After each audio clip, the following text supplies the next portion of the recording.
ಕೊನೆಗೂ second PUC result ಏನೋ ಬಂದಾಯ್ತು. ಇವಾಗ ಸೆಕೆಂಡ್ PUC ಸ್ಟೂಡೆಂಟ್ ಗಳಿಗೆ ಒಂದು ಭರ್ಜರಿ ಸಿಹಿ ಸುದ್ದಿ ಇರುವಂತದ್ದು. ಎಕ್ಸಾಮ್ ಅನ್ನ ಯಾರೆಲ್ಲ ಪಾಸ್ ಆಗಿದಾರೋ ಅವರಿಗೂ ಕೂಡ, ಹಾಗೇನೆ ಎಕ್ಸಾಮ್ ಅನ್ನ ಯಾರೆಲ್ಲ ಫೇಲ್ ಆಗಿದಾರೋ ಅವರಿಗೂ ಕೂಡ ಒಂದು ಭರ್ಜರಿ ಸಿಹಿ ಸುದ್ದಿ ಅಂತಾನೆ ಹೇಳಬಹುದು.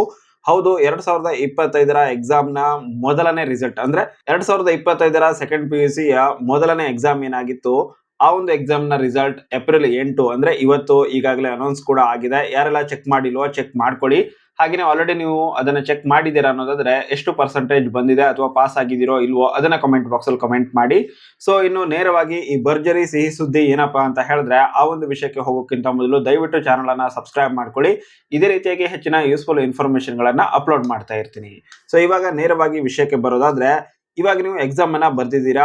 ಇವಾಗ 600 ಮಾರ್ಕ್ಸ್ ಗೆ ನಿಮ್ಗೆ ಒಂದು ಇಂತಿಷ್ಟು ಮಾರ್ಕ್ಸ್ ಬಂದಿದೆ ಅಂತ ತಿಳ್ಕೊಳ್ಳಿ. ಫಾರ್ ಎಕ್ಸಾಂಪಲ್ 500 ಬಂದಿದೆ ಅಂತ ತಿಳ್ಕೊಳ್ಳಿ. ಯಾರೆಲ್ಲ ಪಾಸ್ ಆಗಿದಾರೋ ಅವ್ರ ಬಗ್ಗೆ ನಾನು ಮಾತಾಡ್ತಾ ಇರೋದು. ಸೊ ಪಾಸ್ ಆಗಿದ್ದೀರಾ, ಹಾಗೆ 500 ಮಾರ್ಕ್ಸ್ ಬಂದಿದೆ ಅನ್ನೋದಾದ್ರೆ, ಯಾವುದೋ ಒಂದು ಸಬ್ಜೆಕ್ಟ್ ಅಲ್ಲಿ ನಿಮ್ಗೆ ಸ್ವಲ್ಪ ಕಡಿಮೆ ಮಾರ್ಕ್ಸ್ ಬಂದಿದೆ. ಸೊ ಅದನ್ನ ನಾನು ಇಂಪ್ರೂವ್ ಮಾಡ್ಕೊಳ್ಬೇಕು ಅಂತ ನಿಮ್ಗೆ ಇಷ್ಟ ಇದೆ ಅನ್ನೋದಾದ್ರೆ, ನೀವು ಇವಾಗ ಸೆಕೆಂಡ್ ಎಕ್ಸಾಮ್ ಅನ್ನ ಕಟ್ಟಬಹುದು. ಈಗಾಗಲೇ ಮೊದಲನೇ ಎಕ್ಸಾಮ್ ಅಂದ್ರೆ ಸೆಕೆಂಡ್ PUC ಯ ಮೊದಲನೇ ಎಕ್ಸಾಮ್ ಮುಕ್ತಾಯ ಆಗಿದೆ. ಇವಾಗ ಸೆಕೆಂಡ್ ಎಕ್ಸಾಮ್ ಅನ್ನ ಕೂಡ ನೀವು ಕಟ್ಟಬಹುದಾಗಿದೆ. ಬಟ್ ಇದರಲ್ಲಿ ಏನ್ ಸಿಹಿ ಸುದ್ದಿ ಅಂತ ನೀವು ಕೇಳೋದಾದ್ರೆ, ಸಿಹಿ ಸುದ್ದಿ ಏನು ಅನ್ನೋದನ್ನ ತಿಳಿಸ್ತೀನಿ, ಸ್ವಲ್ಪ ಹೊತ್ತು ವೇಟ್ ಮಾಡಿ. ಇವಾಗ ಈ ಸೆಕೆಂಡ್ ಎಕ್ಸಾಮ್ ಅನ್ನ ನೀವು ಅಪ್ಲೈ ಮಾಡಬಹುದು. ಇದರಲ್ಲಿ ನೀವು ಯಾವ ಸಬ್ಜೆಕ್ಟ್ ಅಲ್ಲಿ ನಿಮಗೆ ಕಡಿಮೆ ಮಾರ್ಕ್ಸ್ ಬಿದ್ದಿದೆ ಅಂತ ಅನ್ಸುತ್ತೆ, ಫಾರ್ ಎಕ್ಸಾಂಪಲ್ ಮ್ಯಾಥ್ಸ್ ಅಂತ ತಿಳ್ಕೊಳ್ಳಿ, ಅದರಲ್ಲಿ ನಿಮಗೆ ಸ್ವಲ್ಪ ಕಡಿಮೆ ಮಾರ್ಕ್ಸ್ ಬಿದ್ದಿದೆ, ಅದನ್ನ ನಾನು ಇಂಪ್ರೂವ್ ಮಾಡ್ಕೊಳ್ಬೇಕು. ಸೊ ಹೀಗಾಗಿ ನಾನು ಸೆಕೆಂಡ್ ಎಕ್ಸಾಮ್ ಅನ್ನ ಕಟ್ಟಬೇಕು ಅಂತ ನೀವು ಅಂದ್ಕೊಂಡಿದ್ರೆ, ಇವಾಗ ನೀವು ಸೆಕೆಂಡ್ ಎಕ್ಸಾಮ್ ಅನ್ನ ಕಟ್ಟಬಹುದು. ಹಾಗಾದ್ರೆ ಸಿಹಿ ಸುದ್ದಿ ಏನು ಅದನ್ನ ತಿಳಿಸ್ಕೊಡೋಕ್ಕಿಂತ ಮೊದಲು, ಫೇಲ್ ಆಗಿರುವಂತಹ ವಿದ್ಯಾರ್ಥಿಗಳೇನು ಇದಾರೆ ಅವ್ರ ಬಗ್ಗೆ ಕೂಡ ಮಾಹಿತಿನ ತಿಳಿಸ್ಕೊಡ್ತೀನಿ. ಸೊ ಅದೇನಪ್ಪಾ ಅಂತ ಹೇಳಿದ್ರೆ, ಯಾರೆಲ್ಲ ಫೇಲ್ ಆಗಿದಾರೋ ಅವರು ಕೂಡ ಇವಾಗ ಸೆಕೆಂಡ್ ಎಕ್ಸಾಮ್ ಅನ್ನ ಕಟ್ಟಬಹುದು. ಇಲ್ಲಿ ಇವಾಗ ಸಿಹಿ ಸುದ್ದಿ ಏನಪ್ಪಾ ಅಂತ ನೀವು ಕೇಳೋದಾದ್ರೆ, ಇಬ್ರು ಕೂಡ ಇವಾಗ ಸೆಕೆಂಡ್ PUC ಎರಡನೇ ಎಕ್ಸಾಮ್ ಏನೋ ಕಟ್ಟಬಹುದು. ಇದಕ್ಕೂ ಮೊದಲು ಒಂದು ಸಬ್ಜೆಕ್ಟ್ ಗೆ ನೀವೇನಾದ್ರೂ ಎಕ್ಸಾಮ್ ಅನ್ನ ಬರೀತಾ ಇದ್ದೀರಾ ಅಂತ ಹೇಳಿದ್ರೆ 140 ರೂಪಾಯಿ ಕೊಡ್ಬೇಕಿತ್ತು, 140 ರೂಪಾಯಿಗಳನ್ನ ಕೊಡ್ಬೇಕಿತ್ತು. ಅದೇನೆ ಎರಡು ಎಕ್ಸಾಮ್ ಅನ್ನ ಬರೀತಾ ಇದ್ದೀರಾ ಅಂತ ಹೇಳಿದ್ರೆ 270 ರೂಪೀಸ್ ಅನ್ನ ಫೀಸ್ ಅನ್ನ ನೀವು 270 ರೂಪೀಸ್ ಪಿ ಆಗಿ ನೀವು ಅದನ್ನ ತುಂಬಬೇಕಾಗಿತ್ತು. ಇನ್ನು 3ಕ್ಕಿಂತ ಹೆಚ್ಚು ಎಕ್ಸಾಮ್ ಅನ್ನ ಬರೀತಾ ಇದ್ದೀರಾ ಅನ್ನೋದಾದ್ರೆ 3 ಆಗಿರಬಹುದು, 4 ಆಗಿರಬಹುದು, 5 ಆಗಿರಬಹುದು, ಅಥವಾ 6 ಸಬ್ಜೆಕ್ಟ್ ಆಗಿದ್ರು ಕೂಡ 400 ರೂಪಾಯಿ ಫೀ ಇತ್ತು. ಸೊ ಇಷ್ಟು ಅಮೌಂಟ್ ಅನ್ನ ತುಂಬಿನೇ ನೀವು ಎಕ್ಸಾಮ್ ಅನ್ನ ಬರೀಬೇಕಾಗಿತ್ತು. ಬಟ್ ಇವಾಗ ಒಂದು ಭರ್ಜರಿ ಸಿಹಿ ಸುದ್ದಿ ಏನಪ್ಪಾ ಅಂತ ಹೇಳಿದ್ರೆ, ಯಾವುದೇ ರೀತಿಯಾಗಿ ಫೀ ಇರೋದಿಲ್ಲ.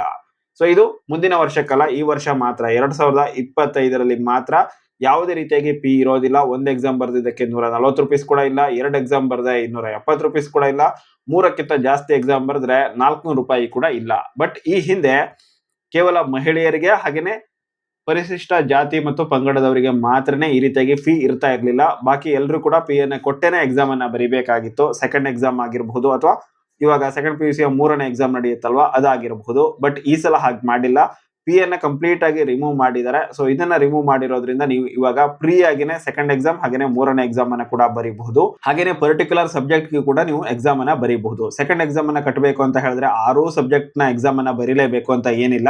ನೀವು ಯಾವ ಸಬ್ಜೆಕ್ಟ್ ಅಲ್ಲಿ ನಿಮ್ಗೆ ಮಾರ್ಕ್ಸ್ ಕಮ್ಮಿ ಬಂದಿದೆ ಅಂತ ಅನ್ಸುತ್ತೋ, ಅಥವಾ ಯಾವ ಸಬ್ಜೆಕ್ಟ್ ಅಲ್ಲಿ ನೀವು ಫೇಲ್ ಆಗಿದ್ದೀರೋ ಆ ಒಂದು ಸಬ್ಜೆಕ್ಟ್ ಅನ್ನ ಮಾತ್ರನೇ ಕಟ್ಟಿ ಅದರಲ್ಲಿ ಜಾಸ್ತಿ ಮಾರ್ಕ್ಸ್ ಅನ್ನ ನೀವು ತಗೊಳ್ಬಹುದು, ಅಥವಾ ಫೇಲ್ ಆಗಿದ್ರೆ ಅದರಲ್ಲಿ ನೀವು ಪಾಸ್ ಕೂಡ ಆಗಬಹುದಾಗಿದೆ. ಸೊ ಈ ರೀತಿಯಾಗಿ ಒಂದು ಅದ್ಭುತವಾಗಿರುವಂತಹ ಅವಕಾಶವನ್ನ ಕೊಡ್ತಾ ಇದ್ದಾರೆ. ಸೊ ಪಾಸ್ ಆಗಿರುವಂತಹ ಸ್ಟೂಡೆಂಟ್ಗಳು ಮಾರ್ಕ್ಸ್ ಅನ್ನ ಇನ್ಕ್ರೀಸ್ ಮಾಡ್ಕೊಳ್ಬಹುದು. ಸೊ ಇನ್ಕ್ರೀಸ್ ಮಾಡ್ಕೊಳ್ಳೋದಕ್ಕೆ ಅವಕಾಶ ಇದೆ. ಹಾಗೆಯೇ ಫೇಲ್ ಆಗಿರುವಂತಹ ವಿದ್ಯಾರ್ಥಿಗಳಿಗೆ ಪಾಸ್ ಆಗುವಂತಹ ಅವಕಾಶ ಕೂಡ ಇವಾಗ ಅವೈಲೇಬಲ್ ಇರುವಂತದ್ದು. ಸೊ ಹೀಗಾಗಿ ಇಂತಹ ಅವಕಾಶವನ್ನ ಮಿಸ್ ಮಾಡ್ಕೊಳ್ಳಿಕ್ ಹೋಗ್ಬೇಡಿ. ಯಾರಿಗಾದ್ರೂ ನಿಮ್ಮ ಮಾರ್ಕ್ಸ್ ಕಡಿಮೆ ಆಗಿದೆ ಅಥವಾ ನೀವು ಫೇಲ್ ಆಗಿದ್ದೀರಾ ಅಂತ ಅನ್ನೋದಾದ್ರೆ ಅದನ್ನ ನೀವು ಚೇಂಜ್ ಮಾಡ್ಕೊಳ್ಳಬಹುದು. ಫೇಲ್ ಆಗಿರೋರು ಪಾಸ್ ಆಗಬಹುದು, ಪಾಸ್ ಆಗಿರೋರು ಮಾರ್ಕ್ಸ್ ಅನ್ನ ಜಾಸ್ತಿ ಕೂಡ ಮಾಡ್ಕೊಳ್ಳುವಂತಹ ಅವಕಾಶ ಇದೆ. ಈ ಸೆಕೆಂಡ್ ಎಕ್ಸಾಮ್ ಅನ್ನ ಕಟ್ಟಿ. ಈ ಸೆಕೆಂಡ್ ಎಕ್ಸಾಮ್ ಗೆ ಅಪ್ಲೈ ಮಾಡೋದು ಹೇಗೆ ಅನ್ನೋದ್ರ ಬಗ್ಗೆ ನಿಮಗೆ ವಿಡಿಯೋ ಬೇಕಿದ್ರೆ ಕಮೆಂಟ್ ಬಾಕ್ಸ್ ಅಲ್ಲಿ ಕಮೆಂಟ್ ಮಾಡಿ. ಅದ್ರ ಬಗ್ಗೆ ಕೂಡ ಡೀಟೇಲ್ ಆದ ವಿಡಿಯೋನ ಮಾಡ್ತೀನಿ ಅಂತ ಹೇಳ್ತಾ ವಿಡಿಯೋನ ಇಲ್ಲಿಗೆ ಮುಗಿಸ್ತಾ ಇದ್ದೀನಿ. Thank you so much for watching.